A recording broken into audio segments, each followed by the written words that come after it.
For Hello. those of you who don't, good afternoon. For those of you who don't know me, I'm Cynthia Thomas Chappell, along with my husband, Greg Chappell. And we'd like to thank you for joining us this afternoon for this virtual arts gathering. Just a little housekeeping. The event is being recorded for those who couldn't make it today, and it will be available on YouTube. Also, just a couple of logistical things. We do have all your calls muted for right now, but we will open up the lines a couple of times during the presentation for question and answer. The chat will be available, and please don't hesitate to use that if you want to drop a question in there.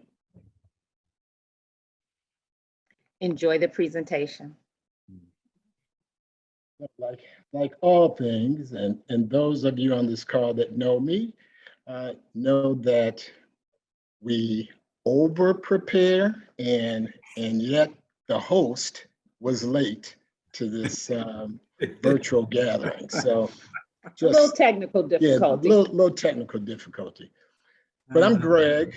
Darryl is one of Darryl's older brothers, and just want to give you a little perspective in terms of why Cynthia and I decided to become one of the, at the art patron level for this wonderful foundation.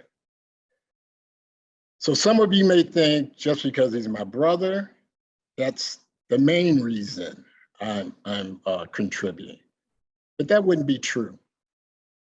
Darryl has shown since the inception of this foundation a commitment like I have never seen from a person who did not come from a charitable giving foundation. We're from a family of 7 kids, and we weren't wealthy.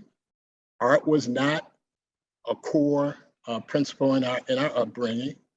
But I think early on, Darryl, after becoming a professional for a short period of time, decided that he wanted to give more.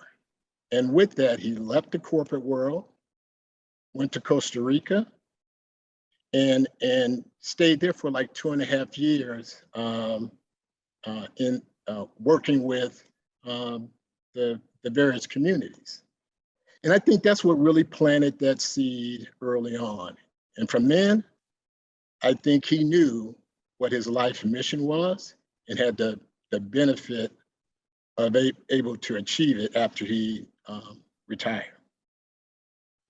So now we've seen the video, and now I would like to introduce you to my sibling, Darryl Chappell, who I'm very proud to say that even though he's my youngest brother, he is really setting a great foundation for our family. Darryl? Great, thank you so much, Greg. It's great to be here, and welcome everyone for taking time on a Saturday to spend time with us. So we're going to use your time wisely, and I'm going to jump right in. I do have a few slides prepared just to really drive home the focus on the artists. Today we have 2 artists that you're going to hear from. It's the most important part of today is hearing directly from the artists. And before we get to the artists, just a reminder of the purpose, if it were not clear in the video, and thank you for so many who were involved in the creation of the video, our purpose is to enable Afro-descendant visual artists to achieve their highest potential. That's why we exist. The vision is really creating a community of artists that are positively impacting their communities in mind-altering ways through art. Now, I get this question asked often recently by my niece, Simone. They're in Chicago, why the arts? And my answer to that is the visual arts for me is a way to look at life differently. My whole background is in business, but I've often used the arts to step back, to allow ideas to emerge by simply engaging with works of art. We have 3 programs. We have 4. Today we're launching the 4th one, which is the Fund for Community Art, our latest program. The first program is Artisan Residence. We have a relationship with Lightwork in Syracuse, New York, where we had the great fortune of having two artisan residents, Gary Burnley and Jasmine Clark, and a great mentor, an established artist, Lola Flash. We'll hear from Lola momentarily. And then in New Orleans, we have a relationship with the Ogden Museum of Southern Art. Aaron Turner just started his 2-month residency there. He's originally from Arkansas. His mentor is established photographer Early Hutno Jr., located in Houston. We also monitor and provide an artist talk series twice a year. The last 2 artist talks, one was in Santiago de Chile in March with an actual art director from Korea, and then also one last October with Harvard University's Afro-Latin American Research Institute. This is one of our popular programs. We receive a lot of feedback on the Artist Talk series. And then the last program is the Artist Marketplace. We have on our website, a digital platform for artists. We have 5 artists featured with painting, photography, mixed media, and 40 works of art available for sale. The foundation, we're a nonprofit. We do not charge commission nor fees on this work of art. This is all for the artists. So I'm going to stop right now and have the great fortune of introducing a part of our leadership team. And I'm very pleased to say that we have a board of directors of 9 directors across many different industries. Today, we have the great fortune of having one of those directors briefly share his remarks, and that's Darren Sharpe. So I'd like to hand over this opportunity now to Darren. Darren. Good afternoon, everyone. My name is Darren Sharpe, and I'm an attorney at a very large financial services company in Washington, D.C., which is where I met Darryl. Darryl had a difficult job. He had to manage our CEO and other members of our senior management team, but he did a great job. But Darryl has always been passionate about the work his foundation was doing. He kept me abreast in terms of the most recent developments. And when he asked me to join the board, I readily accepted his invitation. In a sense, this event feels somewhat like a homecoming for me because I was born and raised on the south side of Chicago. I attended college at the University of Chicago and have many great friends and family in Chicago. So the foundation has had a significant impact on artists in Chicago, Syracuse, Puerto Rico, and other places, given the pandemic's impact on artists' ability to showcase their artistry to the public and the downturn in support for the arts generally during this period. So the Darryl Chappell Foundation has provided a much needed financial lifeline during these 2 last years, but we need the financial support of individuals like you so that we can continue to provide opportunities for these very talented and underrepresented artists.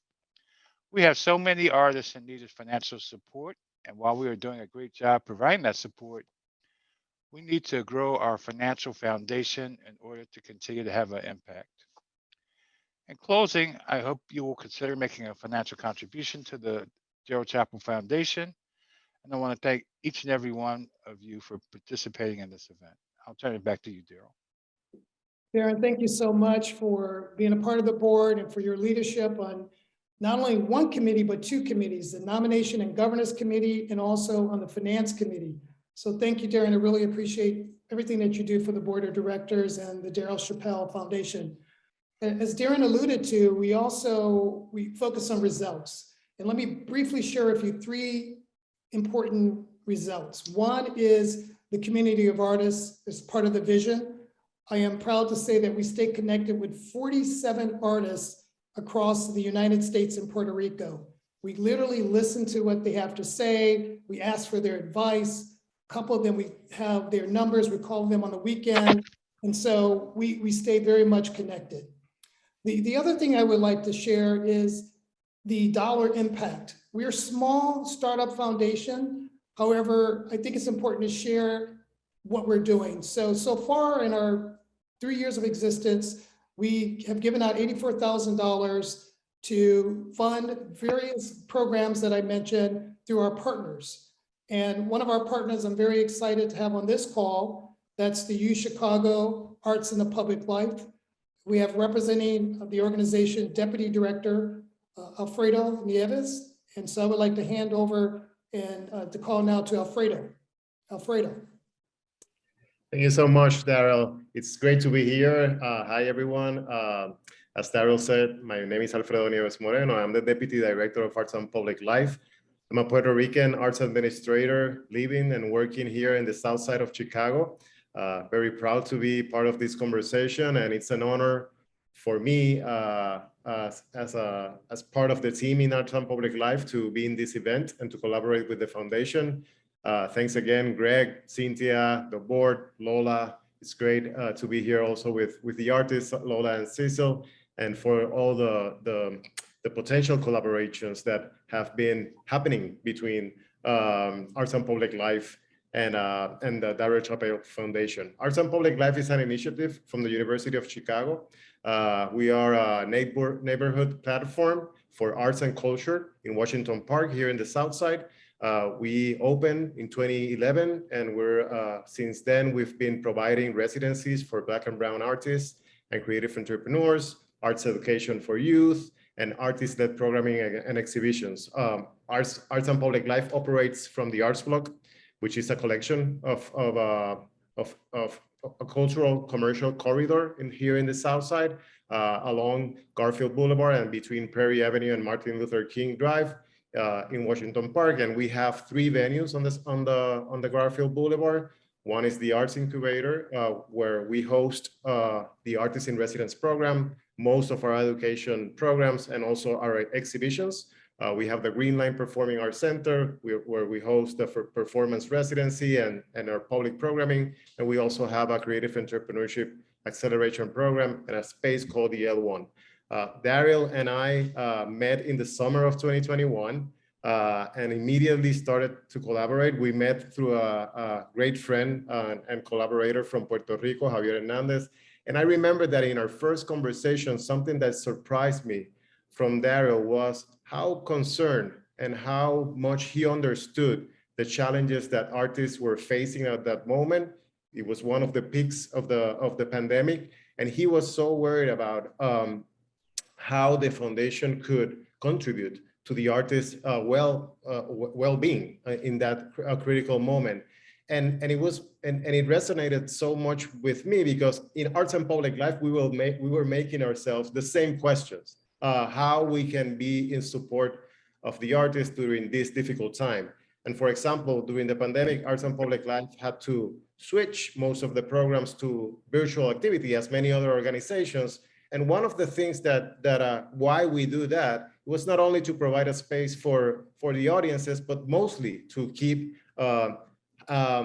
paying artists for their work, because we pay artists for everything that they do in Arts+Public Life. So we wanted to in the pandemic, we were asking ourselves how we can keep supporting the artists in this difficult moment so that they have, resources to keep doing their work and to go on with their lives. So when we, in that conversation, Darryl proposed to me to work on an emergency grant program through Arts+Public Life. And we decided to do it, the program focusing on the Artisan Residence alumni of Arts+Public Life. We've been doing that program for the past decade. We have more than 30 artists that are alumni from that program. Actually, Cecil is one of the alumni from that program. He was in the second cohort in 2012 and 2013. And we're proud to keep that engagement with our artists. And that's why we're here, because we identified in the Darryl Chappell Foundation at an immediate alignment between our missions and our purposes. So I'm very happy to be here and to support the foundation in our next projects, and to continue to be an ally of all these efforts, because it's the same. They are on the same line that the work that we're doing in Arts+Public Life. So thank you very much, Darryl, for this opportunity. Alfredo, thank you so much for being here and for being a great partner. I recall when They actually opened up the L1 accelerator there on the south side of Chicago. I had the great fortune of being in town in Chicago to participate. And just the level and enthusiasm of the public was very clear throughout the orientation and presentation, but also afterwards in the actual L1 accelerator there was powerful. So congratulations on the work, and we just look forward to a continued great partnership with you and with Artisan Public Life in Chicago on the South Side. Thank you. Thank you. At this time, I would like to introduce and hand over to our first speaker today that is an artist. And so as I mentioned from the start, we listen to artists. We exist because of the artists. So the first artist I would like to introduce you to and really hand over for him to share his work is Cecil McDonald Jr. From the South Side. We will provide his bio at the end of his remarks, so we'll share that. But really want to hand it over now to Cecil for him to tell his story and to share some of his work. Cecil. All right. Can you hear me, y'all? Can anyone hear me? Can you get a thumbs up? Yes. Perfect, perfect. It's good to see names I recognize that are not. I see Dre is here and Miss Carr. So thank you for all coming. It's like you said, it's a Saturday and so many other things you could be doing. So really appreciate you all coming and taking a look. Where are we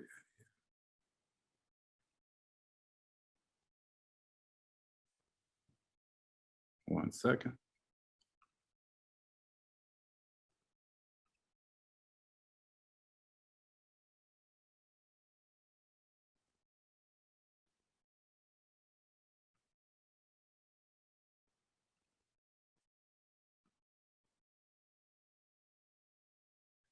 All right, so I will keep my comments to just the introduction of a particular image, or I should say a series of works. Let me do this right quick.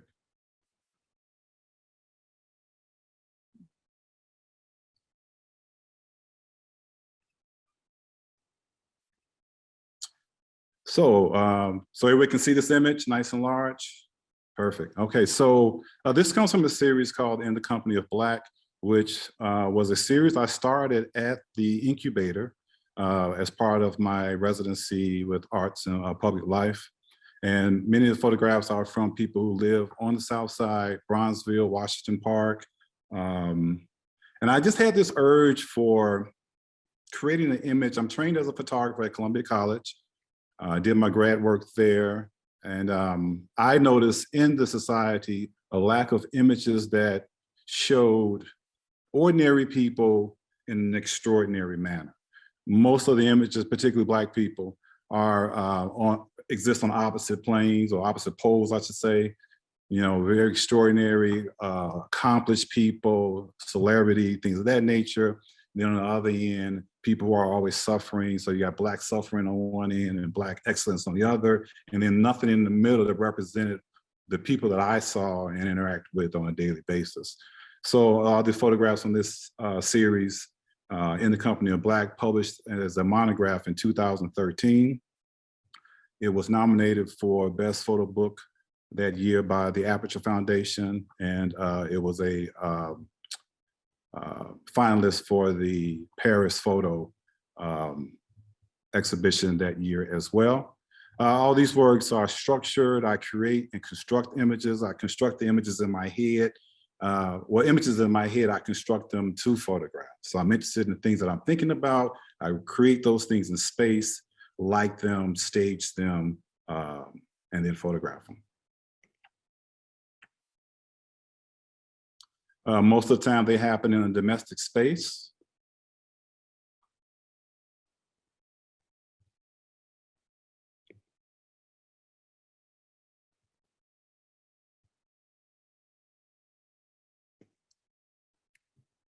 This is a series created at the tail end of my residencies. Residencies are so important.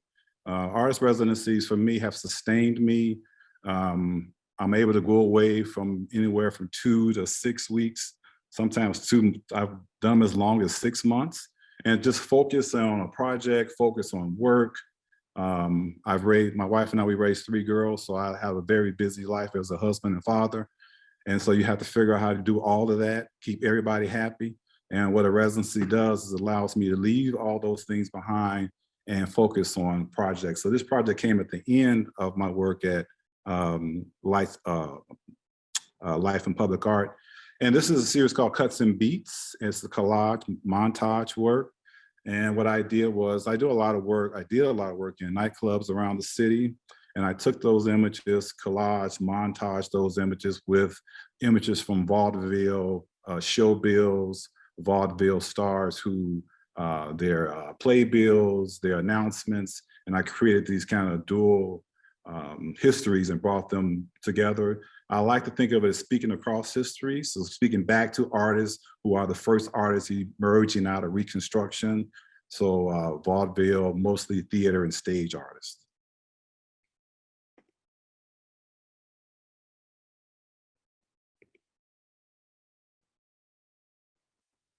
As a matter of fact, this work will be in an exhibition here at the Logan Center. Opens July the 7th. As part of a 10-year, I think it's 10 years, right, Alfredo, of artists, and that's going to be like a 10-year exhibition. It's a 10-year retrospective exhibition. Yeah.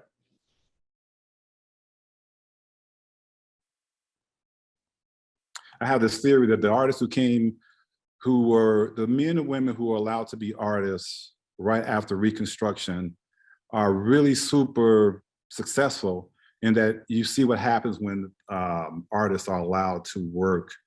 Well, we won't say it's a racist-free society, but they were the first artists, first generation after slavery. And so to go from slavery to a stage where you are traveling across the country, across the world as an entertainer in a generation is, to me, the most fascinating, mind-blowing kind of thing. And I really enjoyed studying that work, studying those artists. Bert Williams probably being one of the most popular ones from that period, who, although he performed in blackface, and that's something that he had to do, I still was amazed at what they were able to do, being the first artists out of Reconstruction. This is from a series that's from a monograph that's coming out this fall. It's called In the Heat of the Cool, which are images from nightclubs, music festivals, just DJ parties.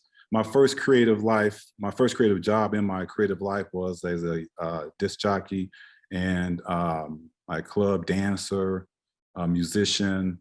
And so when I started making photographs and creating videos, I thought about that past. And you always, as an artist, you're always trying to pull from, like, what can you pull from? Like, what in your life is rich? And it's hard because it's your life. And it's hard to look at your own life as being rich sometimes, right? And that's what I'm always doing. So I started to create parties, events, and invite all these people to create a party that I would then photograph and stage. And these are some of the images from those spaces. And they go back as early as 1991. And I think the latest photograph, I think, is 2020. I'm fortunate enough to, I'm stopping at this image because this image will be part of a permanent exhibition at the O'Hare terminal, the new customs terminal.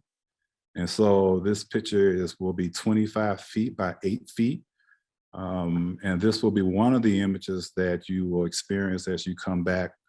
If you come to O'Hare from out of the country, it's on your way to customs. So myself and 10 other artists, another artist who's also in that show and also was in residency, Krista Franklin, and some other Chicago artists, we have these permanent, beautiful images that will be greeting people as they enter Chicago from out of the country.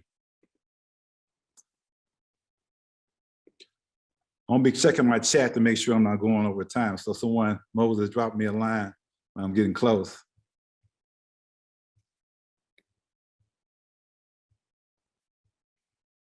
I'm a very collaborative artist. I enjoy working with other musicians, poets, writers, performers. And I I've been working long enough to recognize the growth in my own life and my own creative path. Well, I should say the creative path, different paths that I've taken. And I started out as a lone wolf, you know, me and my camera, me and my dark room, nobody, no one else. And now when I make something or when I create something, I'm looking for as many people as possible that I can take along with me, that can support me, and I can support them, how we can grow from each other. I really have grown in that capacity.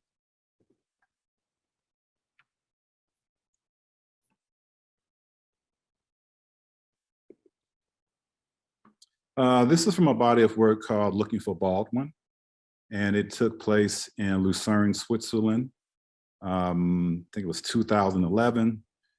Baldwin went there in 1955 to write his famous essay, A Stranger in the Village. The name of this piece is called Now the Village Knows My Name. And in my proposal, I proposed to go to Switzerland as if Baldwin had returned on a book tour or a book trip. And I went to these different places where he was. And I put his photographs in the street, photographed it. I made broadsides of his famous quotes from that essay, put those things in the street, did performances throughout Switzerland under the guise that Baldwin was back. Here are his books, here's his image. And I would create his image to be the same size of advertisement spaces so I could just fit them in those spaces. And I looked at it as an installation as well as an opportunity to make a photograph.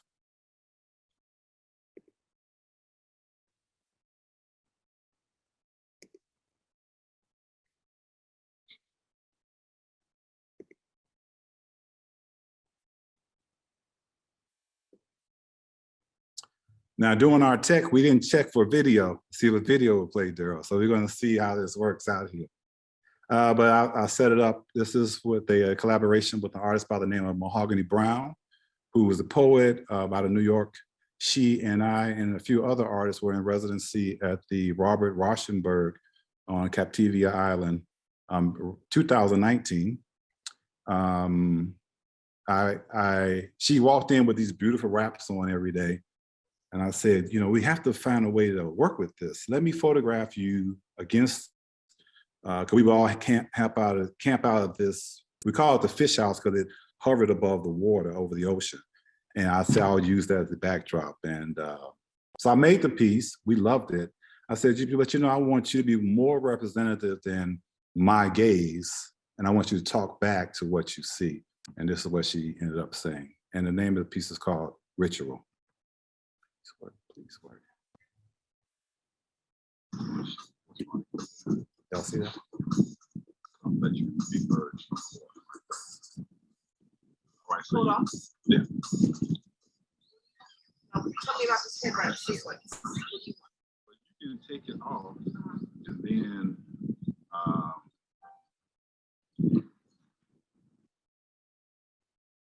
Ritual. Today you will. Today you choose. Today is yours. Today is only today. Tomorrow ain't here yet. Slow down. Slow down. Breathe softly. Breathe softly. Breathe for the homies that ain't here. Breathe for the homies that is. Breathe for your own good skin, your smile, your you. Come back, come back, come back to yourself. Tie the knot, tie the bow. Fingers fold over and over a song. Praise this gift. Today you will. Today you choose. Today is yours. Today is only today. Tomorrow ain't here yet. Slow down. Slow down. Breathe slowly. Breathe softly. Breathe for the homies that ain't here. Breathe for the homies that is. Breathe for your own good skin, your smile, your you. Come back, come back, come back to yourself. Look at your cheekbones. Look at the loft of your eyebrows. Look, this magical shimmer. They want to have it, but don't want to respect those that bring it. Today, you will. Today, you choose. Today is yours. Today is only today. Tomorrow ain't here yet. Slow down. Slow down. Breathe softly. Breathe for the homies. Breathe for the homies. Breathe for your own good skin, your smile, you. Come back. Come back. Come back to yourself. You so worthy. You so heavy in your weight of yes. You so necessary. You so fly. You wet the water. You cool the brow. You heat skillet. You boil the broth. You the sustenance and the sunset. You keep them chasing the sparks you leave. Today, you will. Today, you choose. Today is yours. Today is only today.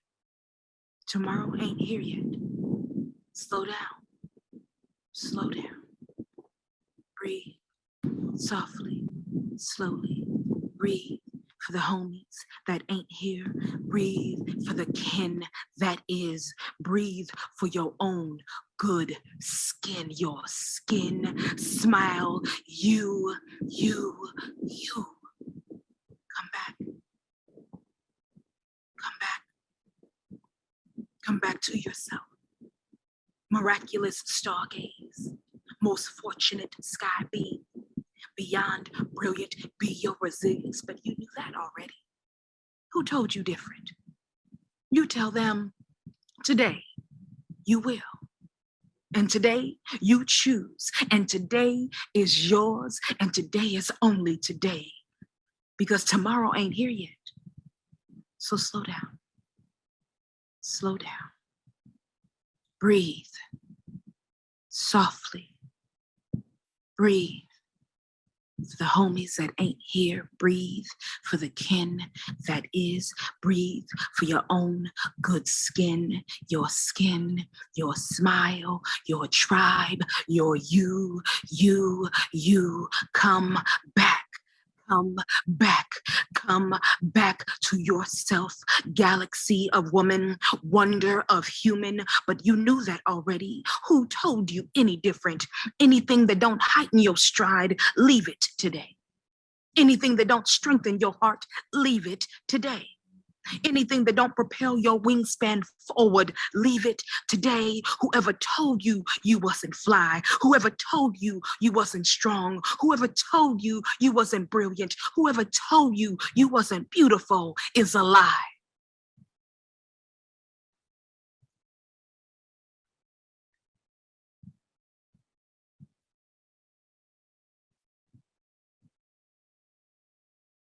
All right, so that's Mahogany Brown.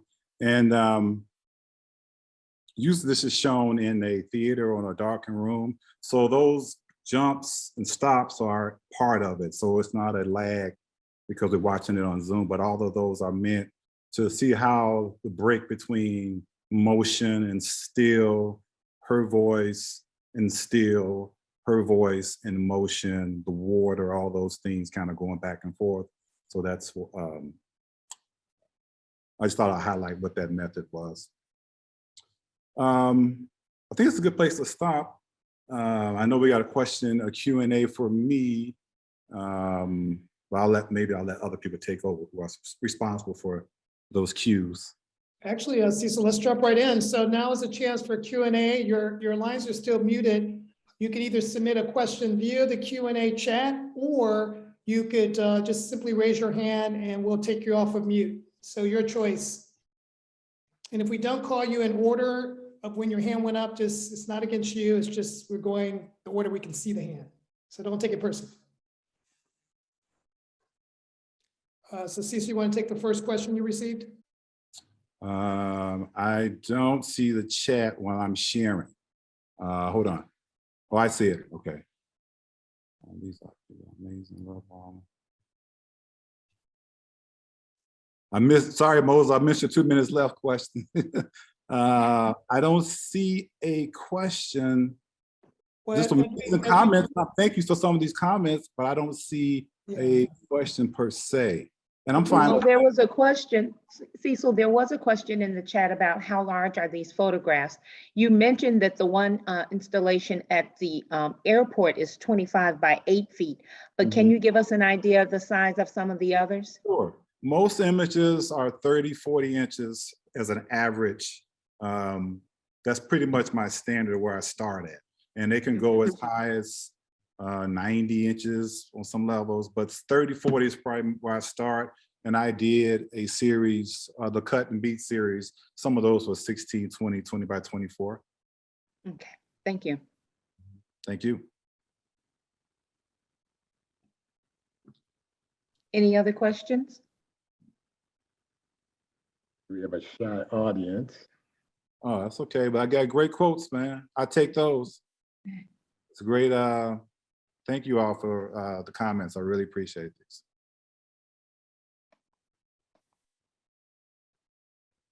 Okay, we unmuted the lines. It may be easier. So I know everybody was on mute, but now you can unmute yourselves.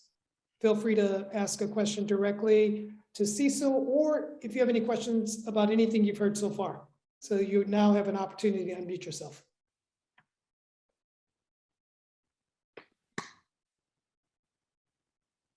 So Cecil, you've put ordinary people in ordinary spaces, and then you've put famous, amazing people back in spaces where they may have been. What's next?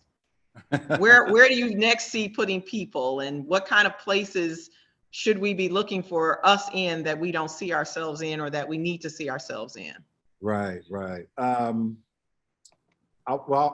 probably still do more of that, but what I'm looking to do next are really, there's a painting, it's called White Plains Kitchen Wedding, can't think of it now, but it's a painting of a slave wedding reception. And my next idea is to restage this picture with everyone that I've photographed in the past. It's like 40 people in this painting.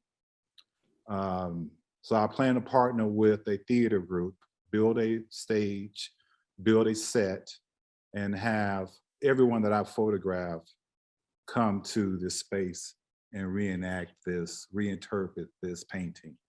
And you can say it's along the lines of things like Kehinde Wiley has done, thinking about, or Titus, thinking about how historical works are oftentimes absent of people of color, and just thinking about that. And then I'm also interested, like I said, big, ambitious works that require, like, how many people will I need to make this happen? And then bringing everybody along with me to make it happen. So that's what's next. There was also another question in the chat from Andrea Yarborough. Can you talk more about the gaze? Oh, so, yeah, the gaze, specifically in that picture with Mahogany Brown, Ritual, you know, that was me looking at her, right? And I did that all the time. You know, she's such a force. And in photography, he or she who points the camera has the power on some level, on a big level. And I spent so much time looking at her and scrutinizing her look, like being really, I just felt like it was something missing if she didn't talk back to my gaze. And you would have just been left with what I was looking at. Mm-hmm. And I didn't want that to be the result of our relationship. I wanted it to be dual. I wanted to be she and I back and forth having a conversation. And the only way I could do that was to get her to write back to the thing that I saw and looked at. So you have to be careful, because the gaze, when it's rendered through a camera or a lens, is very powerful. And do the people you you're looking at, do they have that same kind of power, right? Can they reciprocate? Can they look back at you? Can they talk back to their own images? And so I'm always careful of my privilege as a man, as a Black man, as a light-skinned man. There was all these different things get hung on you because of who you are and what you look like. Yeah. And That's some things you ask for, some things you don't. And so that, for me, I really wanted to confront my own gaze, and I could do that through my collaboration with another artist. Thank you. Yeah, thank you for that, Cecil. I mean, you said a lot right there. I think we have to have you on an artist talk. I see an artist talk in 2023 coming. We'll talk after this one. I mean, it's so much that you just put out there about, you know, gender, colorization. It's so much. One thing that struck me was the airport art. And so I know we have some folks on the line from Houston. They're doing a lot of work in actually Houston with airport art. And I see it as community art or public art. Right. It's a powerful piece. And I just look forward to experiencing it when I come to O'Hare sometime. But anything else you want to say about that public community art? Would you classify it as community art, or how would you classify that? Oh, yeah. Yeah. And it was made in community with community, and now it goes back to them. Right. And so, which is very different than working in your studio by yourself with your back to the audience. Right. So I would definitely classify that as community made from the community, and then again back to them. So. Excellent. Well, thank you so much. A lot of material here, and I'm serious about that artist talk, so I will talk to you more about that. Okay, so we're now going to transition to our next artist, Lola Flash, and we'll have ask Lola to introduce herself. But before she does that, I will say it's been a great pleasure working with Lola, as she is the mentor for the Artisan Resident at Lightwork in Syracuse, New York. So Lola, hand it over to you. Thank you, Darryl and everyone that's supporting this great organization. And Cecil, it's wonderful to see your work. My name is Lola Flash. I've been working at the forefront of genderqueer visual politics for 4 decades. And I'm a proud member of Kamonge Photo Collective, as well as a member of Queer Art. So I'm going to go ahead and share my screen and show you some of my work.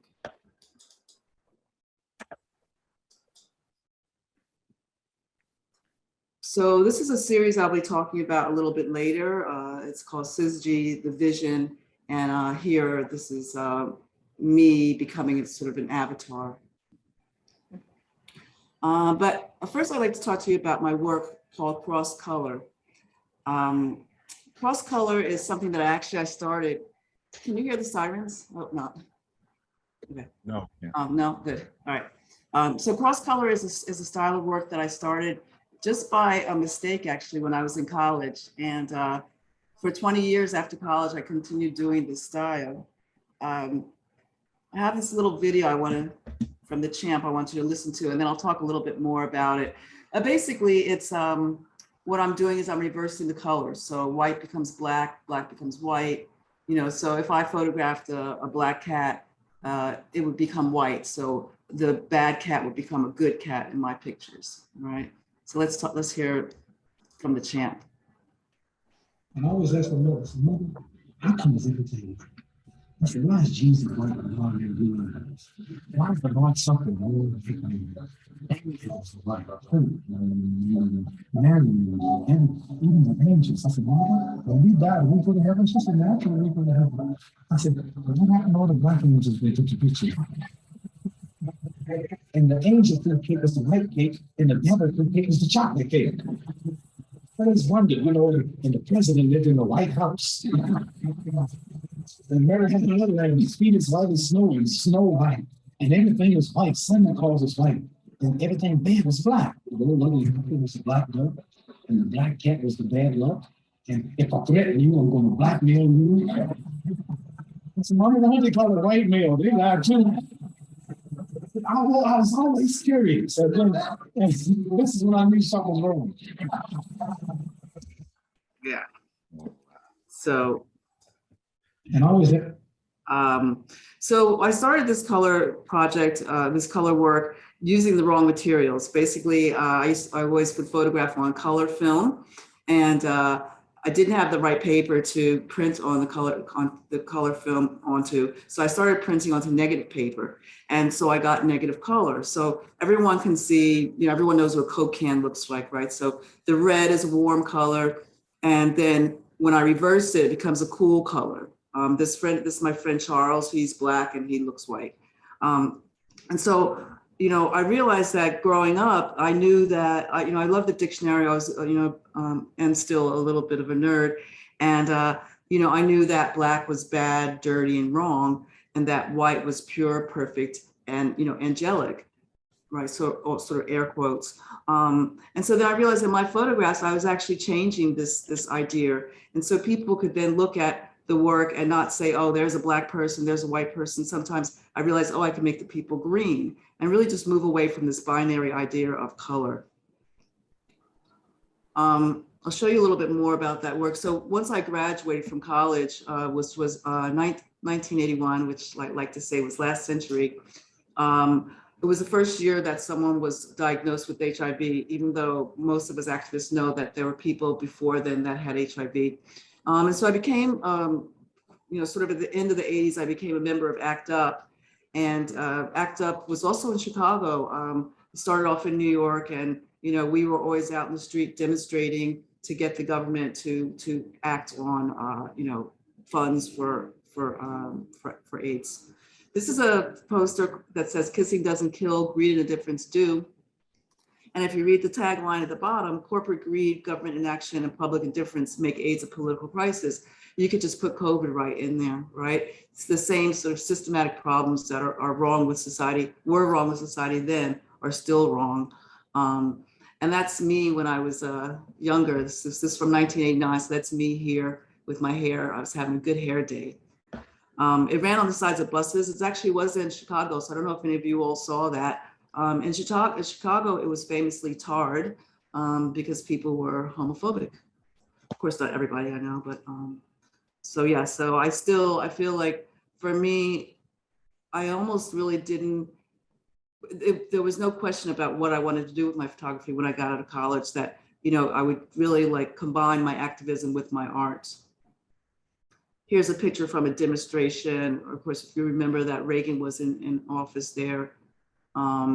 And that sign, the government has blood on its hands, 1 AIDS death every half hour. You know, it went to like 1 AIDS death every 15 minutes and so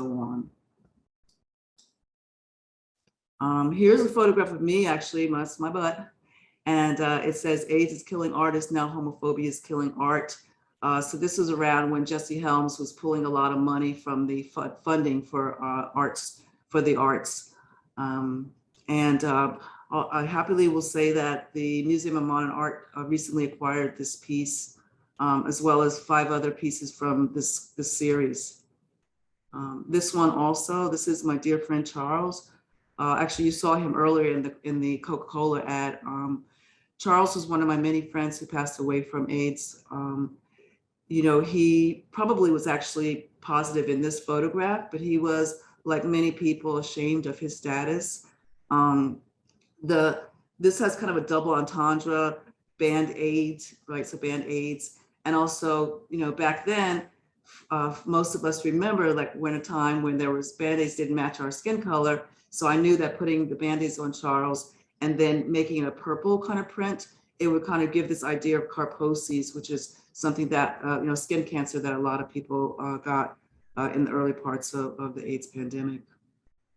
But you know, the happy part about this photograph, I feel, is that, you know, when I looked at it hanging in MoMA, you know, just recently, you know, I just thought to myself, like, Charles is kind of still here with us. And photography has a way of keeping people alive in a way. And I think that he probably was like, sort of standing there in the corner saying to people like, that's me in the photo, you know. So I think that, you know, death is something that we all deal with in a certain way. And for me, I look towards the positive parts of death. This picture is called K is for KKK. Although many museums like the Whitney have been acquiring the cross-color work, which remember, I did all this work in the 80s and the 90s, and it was under my bed, and still there's a lot under my bed right now. For years, for decades, it was under my bed. But not many of the museums are thinking about this photograph. I think it's maybe too much to deal with right now, but it speaks to the racism within the queer community. And I actually made those hoods. So this is just a tiny little tutorial or mini lesson thinking about the way that we see. So does everyone see at least one picture? I can't see the chat right now, but does everyone see at least one person, one lady? Yes. Yeah. How many of you see two ladies? So I think most of you probably see the younger lady that's looking this way over her shoulder. Does anyone see the older lady? Are there many of you out there? Where is she? If I was in public, I'd like make someone stand up and say, but I'm going to just go ahead and show you. So the older lady is right here. So this black part is her hair. Then going down here, that's her nose. She's got kind of a big nose, right? And this going down here, these are her lips. Oh, I see her. Right. So there's her eyes. Again, this is her big nose. She's looking down. It's from the side. It's a profile. Mm-hmm. Right. So there's actually two ladies in this photograph. I'm going to go on to the next image. How many of you will know the symbol that's in the FedEx sign? I see it, I think. Yeah. What do you say, Darryl? It's like an arrow going to the right, no? Exactly, right? So between the E and the X, the sort of negative space, there's an arrow, right? And so for those of you who don't know this, you'll probably, when you see next time you see a FedEx sign, you'll think of me, hopefully, or you won't ever not see the X, the Y, the Right. arrow, my bad. Right.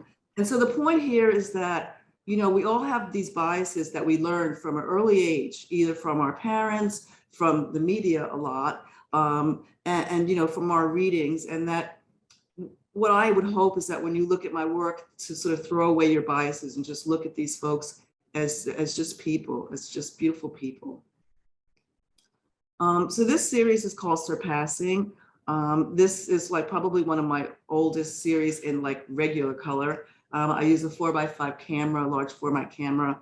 And this photograph, this series is about skin color. So, I was interested Cecil, when you said about being light skinned, because, I am too, obviously. And, but my dad wasn't. And for people who come from Black families, we know that our families have the range, right? And so being light skinned, I think, I grew up knowing that my grandma used to pass when she was buying train tickets, but it never really dawned on me that maybe I might have been getting certain advantages over my other brothers and sisters because of my color.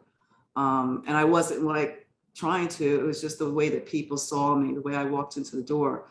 So this series aims to sort of spotlight colorism, and eventually, so that's why people are up on high rooftops. So they're like bigger than everything, right? So back in the Renaissance days, Italian painters used to paint nobility up on high vistas to show their importance. So I kind of spun that into like a more urban environment. That's Tatu on the left. He's in South Africa. And Robbins Island would have been right behind him. And then on the right-hand side is Sadako, obviously in New York. And this is DJ Kinky. That's in London. And this one on the right is in New York. So eventually the idea is that I want to show it at the Guggenheim and start with hang the light-skinned people at the bottom and spin all the way up to have the dark-skinned people at the top, to visually change this narrative that light is better than dark, because we know that's all a fallacy, but yet and still many people will argue that, if Barack was a dark-skinned person, he might not have been elected. And I'll just let you all sit with that one. Salt is another series that I'm doing, and this is about my love for older women. My mom was a single mom, and so I spent a lot of time with my grandma, and I learned a lot from her. And as I'm now getting close to being able to be in this series. It starts at 70 and older, And I think when I become 70 in 7 years, I'm going to probably end it. I seem to never know how to end a series, but I think that's going to be it. One self-portrait, bang, and I'm done.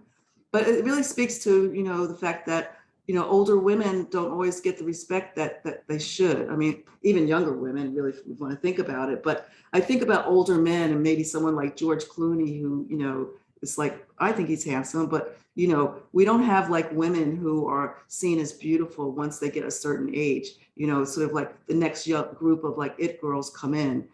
So this really just looks at the beauty of older women. And just, like this young lady on the right-hand side, I see her as a young lady on the right-hand side, Esther Cooper Jackson. I just visited her in she's in a nursing home now in Boston, and she's 105 now. Wow. I think she was probably 95 then. And she's still, I noticed she is slowing down a little bit, but she's still with it, And for those of you who remember Freedom's Ways magazine, she was the editor. And then on the left-hand side, I just want to shout out to Agnes Gunn because, thinking about biases, Agnes is, I'm sure since a lot of you probably know who Agnes is, but, she's a philanthropist who, in my mind, if every rich person like her became like her, we'd have no more poverty. No one would be starving, So she's a really good example of, I think sometimes when you think rich person, you think bad things, but she's a good example of someone who's really done a great job. And so far as New York, she's really changed the look of our art scene. And the last two people from this series are, this is Tony Parks, who is Gordon Parks' daughter. And you can see the chutzpah she has just in her body language. And she was just, I miss her, when we think about community, like all of my models are either friends or like some of these are like my friends' grandmothers. And I keep in touch with all of them, they become like a big family. And on the left, I'm spacing on her name right now, but she is the president of the board at Pen and Brush Gallery here in New York. Sorry, it's not coming to me, but they've done a really amazing job with me and my career. Surmise is a series that I'm looking at the way that people present themselves, mostly people who are gender fluid. And, again, all of my work is really about the beauty that is not always seen or talked about. Sometimes I don't understand why society needs to put us all in a box. I think, what does it matter if someone's a guy or a girl or trans? Like, unless you want to go out with them, what does it matter? Like, don't see, you know what I mean? Why people, and so. Even care. Well, so for me, when I go to the laboratory, I've had so many instances where people, the ladies, holler at me. They say, "This is the ladies' room," and I'm like, "I'm a lady," and it's like, when we all have to go to the bathroom, we're not being political, right? we just need to go, right? And so it's really something that, with me, my work is very cathartic. So I see a problem and I make a work about it so that I don't sit around festering in my anger, you know what I mean? I just am able to show the beauty in these folks. See, this is Utah on the left-hand side. And you can see Utah had top surgery. They're not a trans person, they're a lesbian who just decided they didn't want to navigate life with boobs. Now, my generation, we would bandage them up, right? But now the younger generation, they get them cut off. And then this little kid on the right-hand side was my friend of mine's kid who just graduated from high school on his way to Harvard. But when he was a kid, he used to like to wear his sister's dress. And so, they didn't let him go out, but they let him just play in this fantasy world, which I think is so important for young people, especially when you see some of the horrendous suicides that young people who are, working on coming out are experiencing these days. I wanted to just quickly talk about research for if there's any artists out there or other photographers. The woman on the right-hand side, she had this cool background and piano. And I was thinking, how can I didn't really want her to stand. How can I pose her? And Toyin, I'm going to try to pronounce her name properly, Oji Odutola, who's one of my favorite artists. She's amazing. I thought, let me just look through hers, because I know she does a lot of portraits. And so I looked through her work and I found this woman, and I was able to kind of to stylize my photo in a similar way.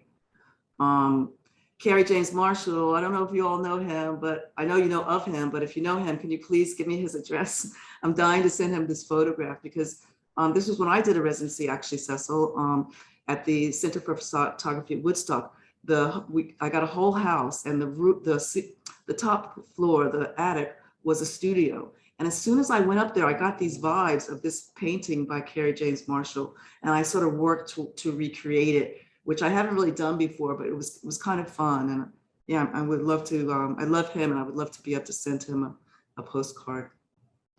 And then this looks probably really crazy, but thanks to like iPhones, you know, I often do a lot of screenshots when I see something, and I create a folder so that when I need inspiration before I go out on the shoot, particularly for the Syzygy project, I can, you know, look at different poses or just different ideas to just remind myself of other people's, you know, because they say, you know, there's no reason to reinvent the wheel, right?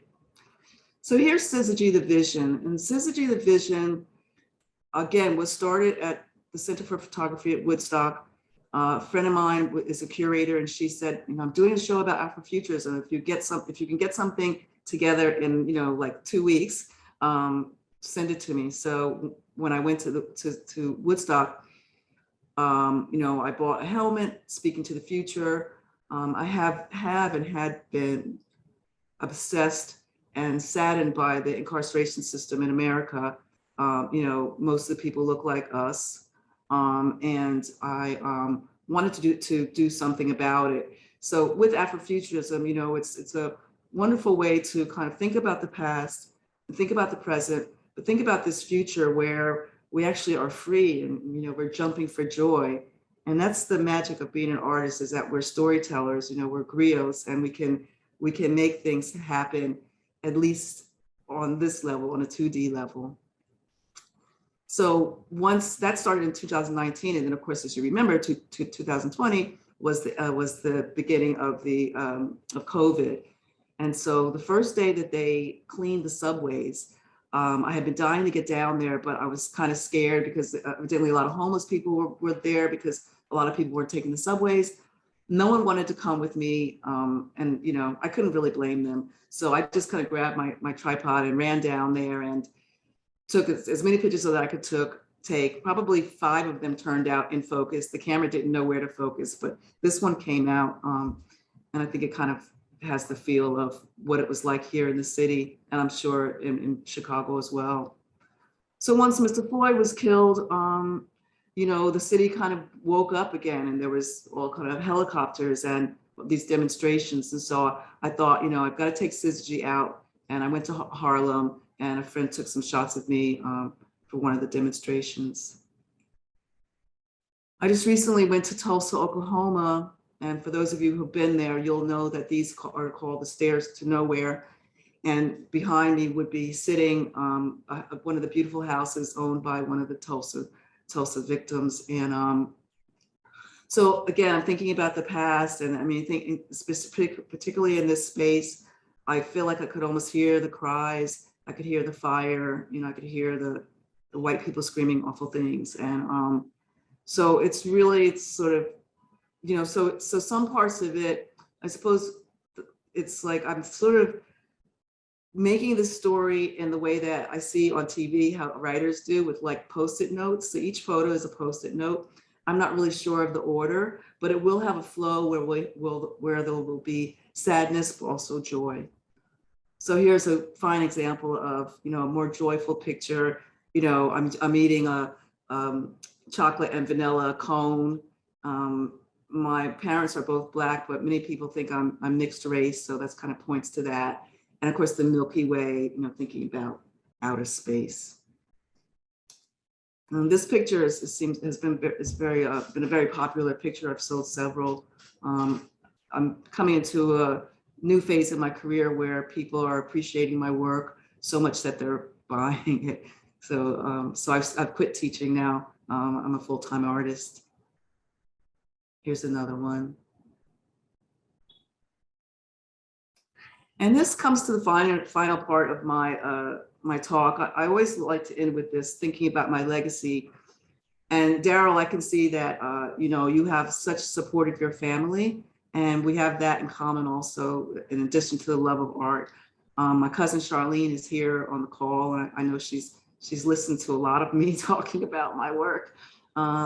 She and her sister just came, we just went to Milan because I had a show there just a couple of weeks ago. They both came to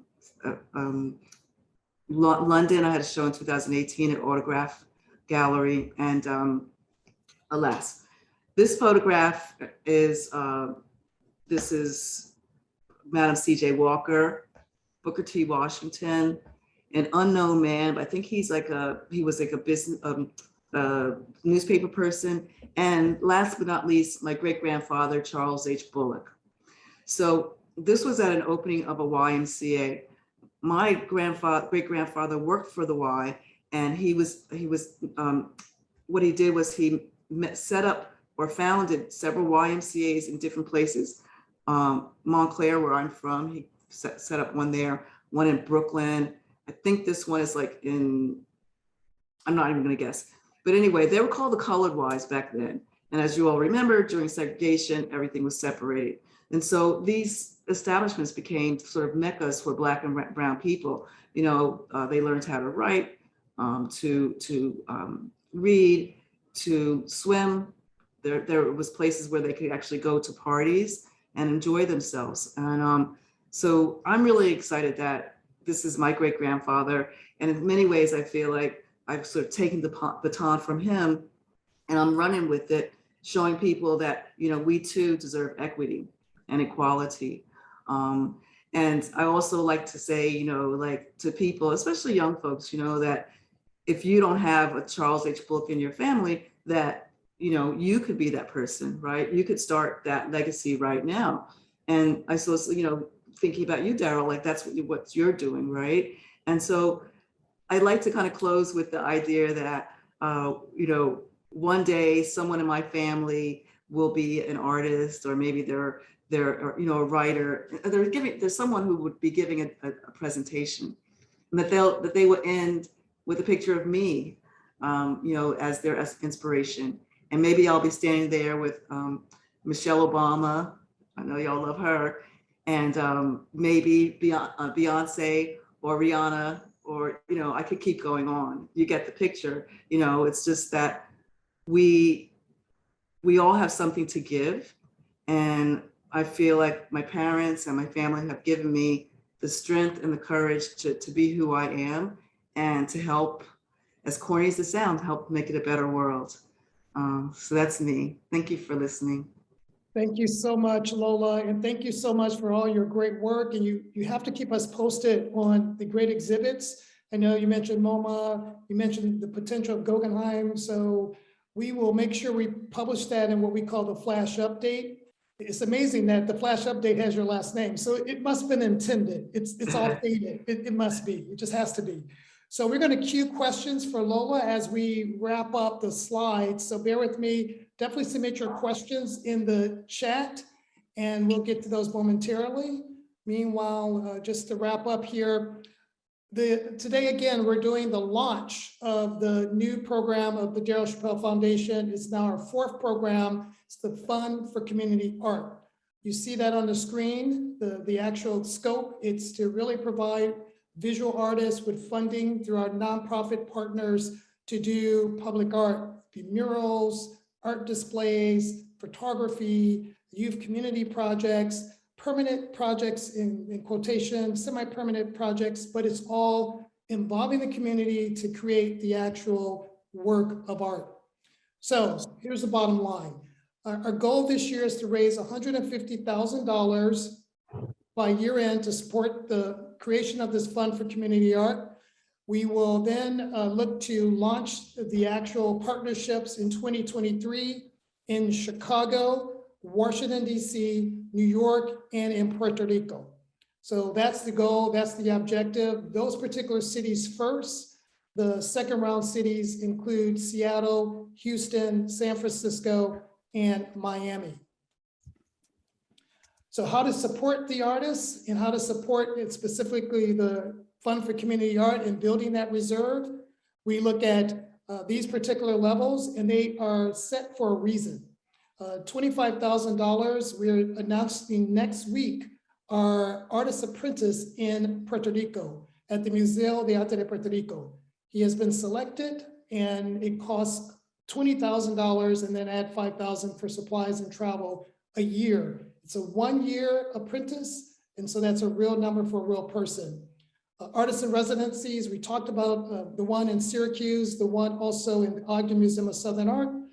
The Fund for Artists to work on community art locally, it's one part of a general cost of roughly about $20,000 to hire for community art. Those are real numbers. The Artist Talk series, which are very popular, we do not charge, they're free to the public. However, for us to put them on roughly is about $2,500. And then monthly expenses to administer another popular program of the foundation, which is the online digital platform we call the Artist Marketplace, is $500 a month. And then general support is $250. So thank you for your support. Thank you to our art patrons, Greg and Cynthia. I can't thank you enough for not only being the host of today's call, but also hosted last year's call and just really being family and being a part of this journey from day one as we enter our 4th year. I'd also like to thank the other art patrons depicted there, Unison Consulting, Board Director Maria Rana Pumarejo, Board Director Dr. Otis Johnson, Board Director Darren Sharpe, who you heard earlier, and CEO Brian Sliwat from Seattle. Also, thank you to our individual donors, many of them who are sustaining donors, meaning they provide us with funding either monthly or quarterly, which I highly recommend. If that's an option for you, it really helps us to plan our cash flow. Speaking of cash flow, a little bit earlier, Greg alluded to us not coming from a wealthy family. He was not lying.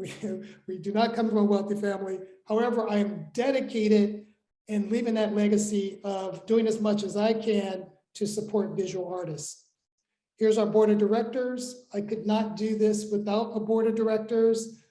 I asked for a board when I set up the organization from day one so that it wouldn't be just me. I really value intelligent, smart, multidisciplinary people, and that's what you see here on the screen. Thank you to our partner organizations. We have over 22 organizations that we partner with, and these are just a sample of ones that we actually do business with. I anticipate that you'll see more names, more logos on this slide this time next year. This is how you can stay connected with us. We have social media, the request access to our flash update. Highly recommend that you do that. We do not send you any information unless you request access. We do believe in your privacy, so you will not see anything from us unless you request access. And then you can reach out to me directly, either via email, or you can call me on the 312 Chicago number. Here's a snippet of the flash update, which comes out roughly once a month, every 6 weeks. We respect your inbox, so you will not get a lot of email from us. And then I'd like to put in an announcement here for our first gala ever. Our virtual gala will be on Saturday, September 17th at 2 p.m. More details to come in our flash update. And so thank you so much. So I would like to go to questions now for Lola. What questions do we have for Lola? I think I'm going to turn off the mute so you all can speak. Sorry, I just wanted to thank you, Darryl. I saw that you put Nettie's name in the chat. Yeah, she's an amazing, amazing person. And yeah, I just had a brain fart. Thank you. Thank you. Thank you so much. Okay, everyone's unmuted, so feel free to jump in. This is a safe space for you to ask comments and questions, and you're now unmuted. We have a couple of minutes for any Q&A for Lola, for Cecil, for me, anyone, for Alfredo from Artisan Public Life. Lola, in the photograph where you use the handcuffs, the future and the past kind of all coming together, what were you thinking? What were you feeling? I'm thinking about I think the essence is really about the incarceration system, you know, in America. You know, when I saw like the 13th, Ava DuVernay's film, I don't know if you all have seen that, but I couldn't even watch the end because it's just the exponential rate of incarceration is just appalling. And so that was really like what I started thinking about. I had been arrested in 2008, and you know, family members and friends. And so it really started from that. But then when I put it together with the Afrofuturism, thinking about the future, it made me sort of go back and think a lot about like Sun Ra, you know, and Missy Elliott and Janelle Monáe and Octavia Butler, you know, and just thinking about other artists who use Afrofuturism as a sort of bed. And so so it's much more, it's more conceptual work than I've ever done. But I kind of like to think of it as like conceptual 101. So, you know, you've got the handcuffs, right? That's like obviously points to jail and freedom, or, you know, if it's closed, you're not free. If it's open, you're free. And, you know, because I guess also because I was a high school teacher for so long that I feel like I wanted to kind of make it accessible to everybody. But the end of the story is going to be me, and it's probably going to have to be kind of like Photoshop, but it's going to be me jumping from planet to planet in pure ecstasy. I'm going to be like throwing my handcuffs away and smiling, and I'll probably don, I don't know what my outfit will be, but I'm going to, you know, I won't be having my orange prison uniform on anymore. So yeah, so it's just, I feel like it's really a fun way to think about, again, like a more equitable future. And I've actually started doing some film too, like Cecil. I've started having folks come along and film me. And I think that's also giving it like another level of the movement that I do sometimes, you know, like sometimes I act like I'm falling. So I think sometimes in a still image, you don't get it. Or I was just recently in Adirondacks, and I took some pictures of me like sitting near the shore, you know, thinking about, and kind of, you know, curled up like that, kind of thinking of like what it would have been like to sort of just, you know, land in this kind of weird place. But also thinking about, you know, the Mohicans, they were there in that land before they were moved away, you know, so a lot of things. But the happy news is that the end is going to be, we're going to be free. And I think, you know, we got to believe that we're going to be free in order for us to be free. Thanks for that question. Well, could you talk a little bit more about the Afrofuturism? Because one thing I thought was really interesting is that like if you look at Afrofuturist literature, there's often a connection between some of the horror and some of the freedom, and a lot of the visual art, we often have just like, you know, hip new clothes and that's the future, but there's no connection between the oppression that we're suffering for historically or today. And I think that, you know, when you've got the handcuff and the jumpsuit, it's really refreshing within a lot of visual art language to see not just exclusively like, hey, we got free, but it's like, okay, here's what we're trying to get free from. Can you talk a little bit how you decided to go in that direction as opposed to just the helmet or something like that? Yeah, it was just, you know, it happened so quickly. I wasn't actually planning on doing any art at the residency, but then when Jayashree said, you know, I could be at this show at the Ford Foundation, I was like, I really wanted to be in it. So, you know, I got the helmet, and I saw the helmet had like orange piping. So I was like, oh, I have like a whole bunch of prison uniforms in my bedroom. And I was like, oh, that will match it. So I was thinking that. And then I found orange handcuffs, like those are real handcuffs. And I think to answer your question, I kind of been doing it like kind of bit by bit. Like I'm actually just applying for a grant where I'm thinking about going, where I want to go to Dakar, to Senegal, and really focus on the water. Because I feel like water is like, and in a lot of my photographs, you'll see the water, and I often don't talk about it, but, you know, I think about the spirituality of the water, you know, about the, you know, the people that jumped into the water, our ancestors who jumped into the water. because they didn't want to come into enslavement.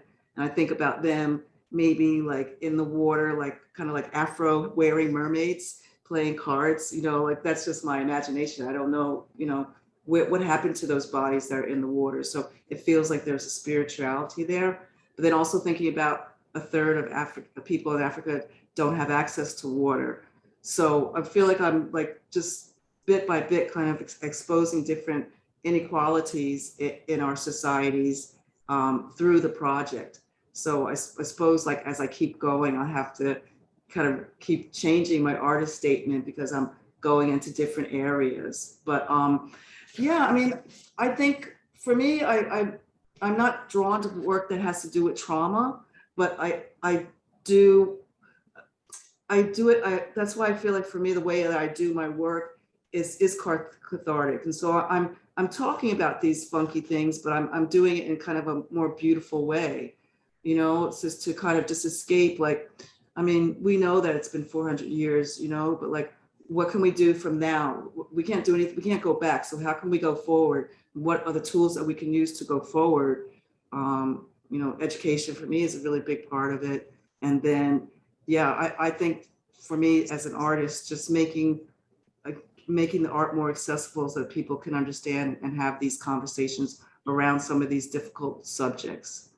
But yeah, I hear what you're saying. So yeah, I think for me, I'm working towards bringing more joy into it because it is such a hard, place to be sometimes thinking about the incarceration. So like when I found that Milky Way place, I was just like, oh, great. I can look like I'm having fun. Or I should have included the one that I did just recently in the canoe in the Adirondacks. I was really scared to death I was going to fall in to the cold water, and I can swim, but I was just like, I don't want to get cold. But I managed to smile, and here I am paddling in this little canoe, in the middle of all its expanse. So it's I don't know if I answered your question, but it's been because of COVID, to be honest with you, I haven't really been doing many of my portrait series. I hope to, in the fall, start doing some more of my SALT and Surpassing the series I showed you. So it's been a great way to kind of do like a social distancing activity and, be out there in the world and still be making a point. And I have to say, I'm just so excited that you're here. I really admire you so much, Jessica, and I'm like, yeah. Well, thank you. It's mutual. I really love seeing your work, and I really like the presentation you gave today. Thank you. All right, well, so in the interest of time, because Darryl is a stickler for respecting everyone's time, and we really appreciate everyone joining. We have a quick survey that we'd like everyone to take.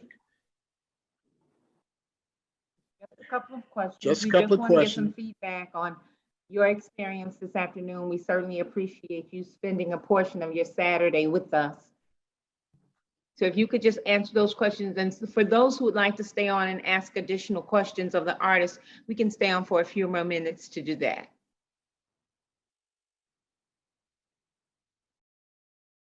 Thank you. We'll see the results of the poll shortly.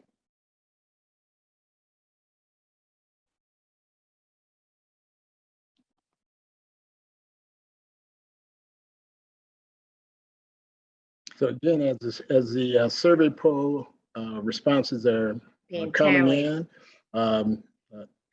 Darryl thanked everybody, but I want to thank my brother Darryl again for forming this foundation. And I really hope for those that this is the first time that you participated, that you really see this is just a snippet of the importance of what this foundation can do.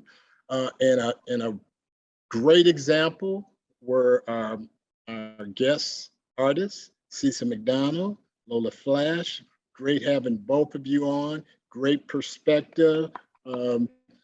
Each one of this is our second host event, and each event just gets that better. And then, not forgetting you, Alfredo, but Alfredo Moreno, it's organizations like his that provide the early structure for what you witnessed today. So all of it comes together, and Darryl Chappell is just a new catalyst for that effort. So I hope everyone appreciated what they saw. Thank you. And thank you. Thank you. So anybody else wants to stay on for any remaining questions, feel free. Otherwise, Enjoy the rest of your enjoy the Saturday. rest of your Saturday. All right. Thank you so much, guys. Take care. Thanks, Gregory. Right. Appreciate it. And Co. Bye. Take Bye-bye. care.